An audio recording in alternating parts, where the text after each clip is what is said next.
ಭೀಮ್ ಧ್ವನಿ ನ್ಯೂಸ್ಗೆ ಸ್ವಾಗತ. ನಿನ್ನೆ ರಾತ್ರಿ ನಡೆದ ಆರ್ಸಿಬಿ ಮತ್ತು ಪಂಜಾಬ್ ನಡುವಿನ ಕ್ರಿಕೆಟ್ ಪಂದ್ಯದಲ್ಲಿ ನಮ್ಮ ಕರ್ನಾಟಕ ಹೆಮ್ಮೆಯ ಆರ್ಸಿಬಿ ತಂಡ ವಿಜೃಂಭಣೆಯಿಂದ ಜಯಭೇರಿ ಬಾರಿಸಿದೆ. ಕ್ರಿಕೆಟ್ ಪಂದ್ಯದಲ್ಲಿ ಪಂಜಾಬ್ ವಿರುದ್ಧ ಗೆದ್ದು ನಮ್ಮ ಕರ್ನಾಟಕದಲ್ಲಿ 18 ವರ್ಷದ ನಂತರ ಕರ್ನಾಟಕದ ಕಿರೀಟ ಹೆಮ್ಮೆಯ ಕಪ್ಪನ್ನ ಗೆದ್ದು ನಮ್ಮ ಆರ್ಸಿಬಿ ತಂಡ ಇದು ನಮ್ಮ ಕರ್ನಾಟಕಕ್ಕೆ ಕಿರೀಟವಾಗಿದೆ. ಈ ಸಂಭ್ರಮವನ್ನ ಮಧ್ಯರಾತ್ರಿ ಇಡೀ ಚಳ್ಳಕೆರೆ ಸಿಟಿಯಲ್ಲಿ ಜನತೆ ಯಾರು ಕೂಡ ಮಲಗದೆ ಆಚರಣೆ ಮಾಡುವುದನ್ನ ನಮ್ಮ ಭೀಮ್ ಧ್ವನಿ ತಂಡ ಸೆರೆ ಹಿಡಿದಿದೆ. ಈ ಸಂಭ್ರಮದಲ್ಲಿ ಚಳ್ಳಕೆರೆಯ ಮುಖ್ಯ ಲೀಡರ್ ಮತ್ತು ತಂಡದವರು ಆರ್ಸಿಬಿ ಬಗ್ಗೆ ಭೀಮ್ ಧ್ವನಿ ಮಾಧ್ಯಮದ ಮೂಲಕ ಹೆಮ್ಮೆಯ ಮಾತುಗಳನ್ನಾಗಿ ವಿಜೃಂಭಣೆಯಿಂದ ಆಚರಿಸಿದ್ದಾರೆ.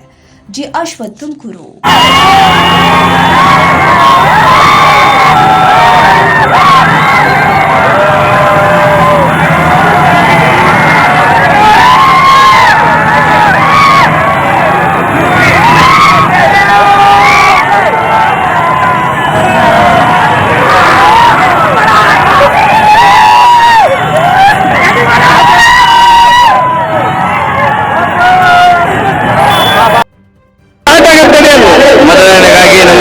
ಇಡೀ ಕನ್ನಡ ರಾಜ್ಯಕ್ಕೆ ಮತ್ತೆ ನಮ್ಮ ಎಲ್ಲ ಕ್ರಿಕೆಟ್ ಲವರ್ಸ್ಗೆ, ಕ್ರಿಕೆಟ್ ಅಭಿಮಾನಿಗಳಿಗೆ ಆರ್ಸಿಬಿ ತಂಡದ ಆರ್ಥಿಕ ಶುಭಾಶಯಗಳು. ಬಹಳ ಖುಷಿಯಾಗಿದೆ. ನಮ್ಮ ಆರ್ಸಿಬಿ ತಂಡ, ನಮ್ಮ ರಾಜ್ಯ ತಂಡ ಗೆದ್ದಿರೋದ್ರಿಂದ ಯಾವ ತರ ಅಂತಂದ್ರೆ ಸೀತೆ 14 ವರ್ಷ ವನವಾಸ ಮಾಡಿ ರಾಮನಿಗೋಸ್ಕರ ಇದು ಮಾಡಿದ್ರು. ಅದೇ ತರ ನಮ್ಮ ಆರ್ಸಿಬಿ ತಂಡದವರು 18 ವರ್ಷ ವನವಾಸ ಮಾಡಿ ಈಗ ಒಂದು ಕಪ್ಪು ಗೆದ್ದಿದೆ. ಸೊ ಹಾಗಾಗಿ ಬಹಳಷ್ಟು ಖುಷಿಯ ವಾತಾವರಣ ಇದೆ. ತಾವೆಲ್ಲ ನೋಡಿದಂಗೆ ನಮ್ಮ ಚಳ್ಳಕೆರೆಯಲ್ಲಿ ಯಾವ ತರ ಯುವಕರು ಅದ್ದೂರಿಯಾಗಿ ಸಂಭ್ರಮ ಆಚರಣೆ ಮಾಡ್ತಾ ಇದ್ದಾರೆ.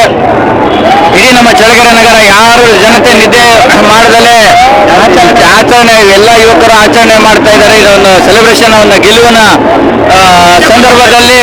ಸೊ ದಯವಿಟ್ಟು ಸರ್ಕಾರದಲ್ಲಿ ವಿನಂತಿ, ನಾಳೆ ಸರ್ಕಾರ ರಜಾ ಘೋಷಣೆ ಮಾಡಬೇಕು. ನಮ್ಮ ರಾಜ್ಯದ ಮುಖ್ಯಮಂತ್ರಿ ಶ್ರೀಮಾನ್ಯ ಸಿದ್ದರಾಮಯ್ಯ ಸಾಹೇಬ್ರವರಿಗೆ ನಮ್ಮ ಎಲ್ಲ ಕ್ರಿಕೆಟ್ ಲವರ್ಸ್ ಕಡೆಯಿಂದ, ಯುವಕರ ಕಡೆಯಿಂದ ವಿನಂತಿ, ನಾಳೆ ಸರ್ಕಾರ ರಜಾ ಘೋಷಣೆ ಮಾಡಬೇಕು.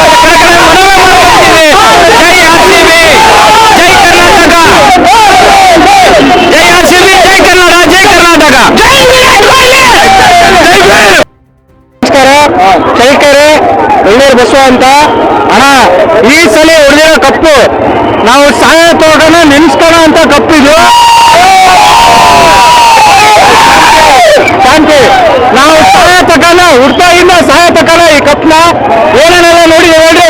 ಮಹಾಕುಂಭ ನೋಡಿ, ಕೊರೋನಾ ನೋಡಿದ್ದೀವಿ, ಮೀನುಗಳು ಎಲ್ಲ ಬಂದಿರೋಲ್ಲ ನೋಡಿದ್ದೀವಿ.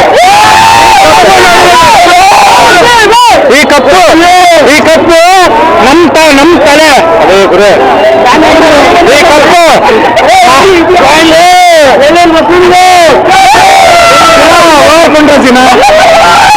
ಈ ಕಪ್ಪು ನಾವೆಲ್ಲ ಆ ದೇವರು ಕೊಟ್ಟಿರೋದು.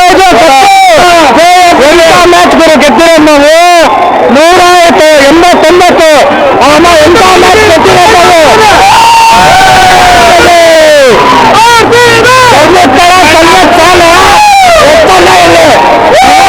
ಅಂತ ಒಂದು ಡೆವಲಪ್ಮೆಂಟ್ ಐತೆ. ಅದ್ಯಾವುದೇ ಸಂಘದ ಸಾಲ ಆಗ್ಲಿ ಮಾಡ್ತೀವಿ. ಆರ್ಸಿಬಿ ಕಪ್ಪಿಗೆಲ್ಲ ನಮ್ಮ ಜೀವನಕ್ಕೆ ಇದೊಂದೇ ಸಾಕು. ಜೈ